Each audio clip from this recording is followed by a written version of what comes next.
안녕하세요. 경자입니다. 오늘 말씀드릴 종목은 공모주는 공모주인데 약간은 성격이 다른 리츠를 소개드리려고 합니다. 리츠는 부동산을 주식으로 소유하는 투자인데요. 소액으로도 양질의 부동산을 쪼개어서 투자를 할 수 있다는 장점이 있는 투자가 리츠입니다. 오늘 소개드릴 종목은 다음 주에 청약하는 코람코 더원 리츠인데요. 수요 예측 결과를 어제 공시를 했습니다. 그래서 청약에 필요한 여러 가지 정보를 담아서 전달을 드리도록 할게요. 코람코 더원 리츠는 다음 주 수요일이죠. 2일과 3일에 청약을 합니다. 작년에 상장했던 리츠는 청약 기간이 3일이었는데요. 이번 리츠는 이틀이라는 점 체크하실 필요가 있겠습니다. 그래서 환불일은 3월 7일 월요일이 됩니다. 상장하는 시장은 코스피이고요. 리츠는 공모가가 5,000원으로 확정입니다. 하지만 청약할 때 필요한 증거금은 공모주와 같은 50%만 있으면 되거든요. 그래서 한 주 2,500원의 청약 증거금이 필요하겠습니다. 그리고 가장 중요한 부분인데요. 균등 배정을 하지 않습니다. 그러므로 비례 배정만 하니까요. 이 부분도 체크하실 필요가 있겠습니다. 이번 리츠는 총 1950만 주를 모집하는데요. 일반 투자자에게는 30% 비중으로 585만 주가 배정이 되었습니다. 참고로 리츠는 일반 투자자에게 배정하는 비율을 자유롭게 조절을 할 수 있는데요. 대략 일반 투자자에게는 30% 정도 배정하는 리츠가 이상적이다라고 볼 수 있겠습니다. 그래서 모집하는 금액은 975억 원이 됩니다. 주관사는 하나금융투자와 삼성증권이 물량을 절반씩 나누어서 청약을 주관합니다. 청약 한도를 보시면 아시겠지만 한도가 상당히 큽니다. 그러므로 한도를 걱정하실 필요는 없고요. 두 증권사의 경쟁률을 따져가면서 비례 청약을 하시면 되겠습니다. 청약 수수료도 두 증권사 모두 2,000원입니다. 코람코 더원 리츠는 수요 예측에서 기관 경쟁률은 795대 1이 나왔고요. 의무 합격 비율은 16.5%였습니다. 화면은 최근에 상장했던 리츠 종목들과 비교해보는 표인데요. 기관 경쟁률은 미래에셋 글로벌 리츠 다음으로 높게 나왔고요.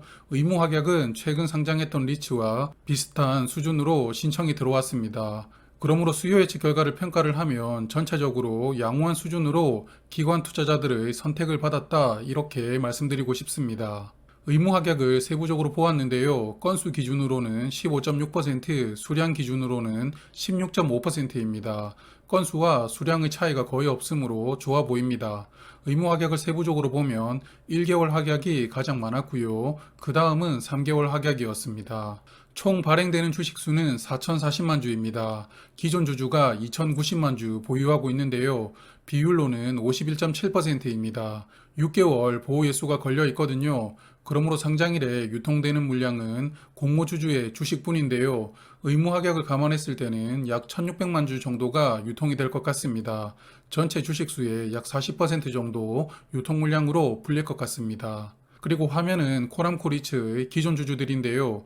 최대 주주는 신한은행이고요. 나머지 주주들도 대부분 은행이나 증권사입니다. 그러므로 보호 예수가 풀린다 하더라도 기존 주주들이 대거 이탈할 가능성은 크지 않다라고 생각을 합니다. 이제 코람코 더원 리츠에 관해서 조금 더 세부적으로 말씀을 드릴게요. 이번 리츠를 운영하는 회사는 코람코 자산신탁입니다. 국내 민간 기업 중에서 가장 많은 리츠를 운영하고 있는 회사인데요. 43개 리츠를 운영하면서 운용의 규모는 14.3조 원입니다. 국내 리츠 시장의 약 26%를 코람코에서 운용을 하고 있다고 합니다. 코람코는 서울의 주요 오피스 중심으로 리츠를 운영 중인데요. 제가 알고 있는 많은 빌딩들이 포함되어 있습니다. 광화문 근처에 있는 그랑서울이나 영등포, 타임스퀘어 등도 코람코에서 리츠로 운영하고 있나 본데요. 코람코의 전체 리츠 자산 중 오피스가 약 60%를 차지하고 있습니다. 코람코는 지금까지 운영하고 있는 리츠 중에서 두 개 리츠를 상장을 시켰는데요. 코람코 에너지 리츠와 이리치코 크랩입니다. 그래서 현재 주가가 어떤지 찾아보았는데요. 2월 24일 기준으로 코람코 에너지 리츠는 6,540원, 그리고 이리치 코크랩은 5,960원입니다. 두 리츠가 모두 공모가는 5,000원이었는데요. 공모가보다 주가가 어느 정도 상승해서 거래가 되고 있습니다. 그러므로 이번에 상장하는 코람코 더원 리츠도 장기간 보유를 하신다면 이들 정도에서 주가가 형성되는 것을 기대를 해봐도 좋지 않을까라는 생각도 하게 되었습니다. 다만 상장일에 리츠를 매도하신다면 큰 메리트가 없을 수 있는데요. 화면은 작년에 상장했던 리츠들입니다. 일단 증거금부터 보면 인기 있는 리츠들은 10조 원 이상의 증거금이 들어왔는데요. 이번 코람코 리츠도 증거금은 꽤 많이 들어올 것으로 예상합니다. 같은 일정으로 청약하는 대명에너지의 수요 예측 결과가 변수로 작용하겠지만 코람코 리츠 자체만으로도 충분히 흥행한다라고 생각이 되거든요. 그리고 상장일 성적을 보면 SK 리츠를 제외하고는 대부분 5천원 중반에서 주가가 형성되었는데요. 신한서부 T&D 리츠는 오히려 주가가 공모가 이하로 떨어졌었습니다. 저도 신한서부 리츠 청약하고 물을 조금 타면서 겨우 빠져나왔는데요. 여하튼 리츠도 상장일에 공모가 이하에서 시작될 수 있다는 점은 꼭 체크를 하셔야 될 것 같습니다. 그리고 마지막으로 24일 기준 주가도 보았는데요. 대부분의 리츠가 상장일 주가와 크게 달라지지는 않았습니다. SK 리츠는 여전히 6,000원 이상에서 거래가 되고 있고요. 미래에셋 글로벌 리츠는 그래도 상장일보다는 약 300원 정도 주가가 상승해서 5,700원 정도로 거래가 되고 있었습니다. 반면에 신한서부 리츠는 여전히 공모가 아래에서 머물고 있네요. 그럼 리츠가 보유한 자산을 알아봐야겠죠. 사실 리츠는 어떤 부동산 자산으로 얼마나 임대료를 받고 있느냐가 핵심입니다. 이번 코람코 더원 리츠는 자산을 딱 하나 보유하고 있는데요. 여의도에 있는 하나금융투자빌딩입니다. 국회의사당 맞은편에 위치하고 있기 때문에 여의도를 지나갈 때 한 번씩 보이는데요. 자산이 하나뿐이지만 그래도 서울의 핵심 사이트에 위치한 빌딩을 자산으로 보유한 리츠입니다. 이렇게 위치가 좋은 빌딩은 좋은 기업들이 대부분 사무실로 임차를 하고 있는데요.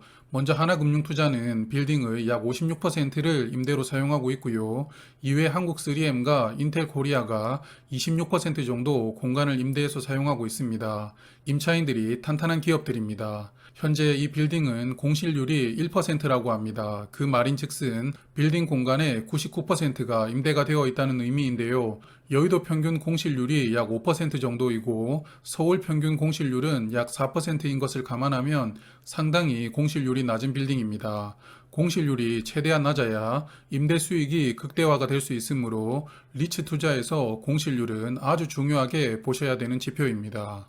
그리고 리츠의 가장 중요한 포인트가 배당이죠. 국내 두 번째로 분기 배당을 하겠다라고 제안을 합니다. 1호 배당 리츠는 작년에 상장했던 SK 리츠였죠. 배당주 투자를 하시는 분들은 아시겠지만 배당 수익률이 같다면 분기 배당주가 더 유리합니다. 그만큼 배당금을 자주 받을 수 있으므로 복리로 수익을 굴릴 수 있기 때문인데요. 특히 이번 코람코 리츠는 배당을 분기말이 아닌 2월, 5월 이런 식으로 배당을 하겠다는 건데요. 드디어 한국에서도 미국의 배당주처럼 월별로 배당금을 받을 수 있는 구조가 등장했다는 것을 저는 주목합니다.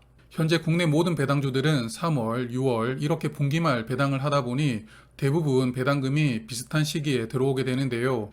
이번 코람코 리츠는 국내 분기 배당주들보다 배당금을 한 달 일찍 받을 수 있으므로 배당금을 생활비로 사용하려는 분들에게는 더욱더 유용하다고 생각합니다. 그리고 화면을 보시면 투자 설명서의 예상 배당금을 제가 주식수로 나누어 본 것인데요.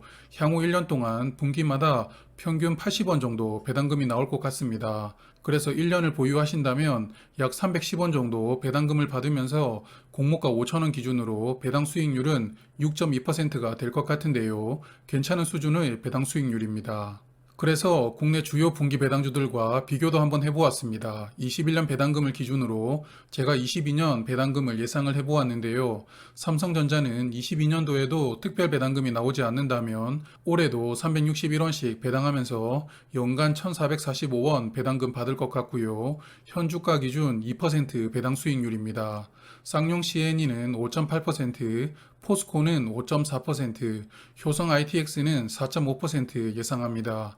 그리고 작년 하반기부터 분기 배당을 시작한 SK텔레콤은 올해 분기별로 830원씩 배당금 지급을 예상합니다.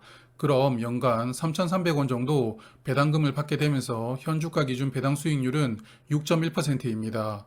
국내 주요 분기 배당주들을 보면 배당 수익률은 대략 5% 정도 되는데요. 코람코 더원 리츠가 예상대로 배당금을 지급한다면 배당 수익률이 6.2%가 되기 때문에 배당주들과 비교를 해보아도 나쁘지는 않아 보입니다. 자, 그럼 지금까지 장점을 말씀드렸는데요. 리츠도 단점이 있죠. 가장 큰 리스크는 금리 인상입니다. 현재 금리가 엄청나게 오르고 있죠. 리츠는 보유 자산을 담보로 대출을 받고 나머지 자금을 공모를 해서 자산으로 소유하게 되는 구조인데요. 이번 코람코 리츠도 하나금융투자빌딩으로 2,920억 원의 담보대출이 있습니다. 현재 연 2.5% 정도로 사용하고 있는데요. 지금은 이렇게 저금리로 대출을 받고 있지만 향후 대출 만기가 돌아오면 이자율이 크게 인상되면서 배당 수익을 축소시킬 수가 있다는 게 리츠 투자의 가장 큰 리스크입니다. 그나마 코람코 리츠는 대출 만기가 아직 많이 남았다라는 게 긍정적입니다. 2025년 11월이 만기인데요. 그러므로 당분간은 이자율 인상이라는 리스크에 주가가 빠르게 반응하지는 않을 것으로 생각은 됩니다만 그래도 이런 부분은 투자에 충분히 고려하시는 게 좋을 것 같습니다. 두 번째 리스크는 임차인들이 계약이 만료되고 다른 곳으로 사무실을 이전하게 되면 공실이 대폭 늘어날 수 있다는 것이죠. 빌딩의 주인격인 하나금융투자가 이전을 하지는 않을 것 같지만 주요 임차인인 한국 3M과 인텔 코리아는 2023년도에 계약이 만료됩니다. 충분히 다른 곳으로 사무 공간을 이전할 수 있게 되는 것인데요. 물론 사무실을 이전하는 게 쉽게 내릴 수 있는 결정은 아니기 때문에 가능성이 크지는 않습니다만 2023년에는 이들 임차인들을 재계약을 원활하게 시키는지 그리고 혹시 계약 기간이 만료되어 나간다고 했을 때 빠르게 임차인을 구할 수 있는지를 이 리츠를 장기 투자하실 분들은 꼭 체크하시는 게 필요해 보입니다. 그래서 저는 대명에너지의 수요 예측 결과를 보고 청약 여부를 결정하려고 합니다. 대명에너지 수요 예측 결과가 좋지 않다면 당연히 선택은 코람코 더원리츠로 해야 될 것 같고요. 저는 배당주 투자를 선호하기 때문에 청약한 물량이 상장 초기 급등을 한다면 매도를 하겠지만 그렇지 않다면 어느 정도는 보유할 생각을 하고 있습니다.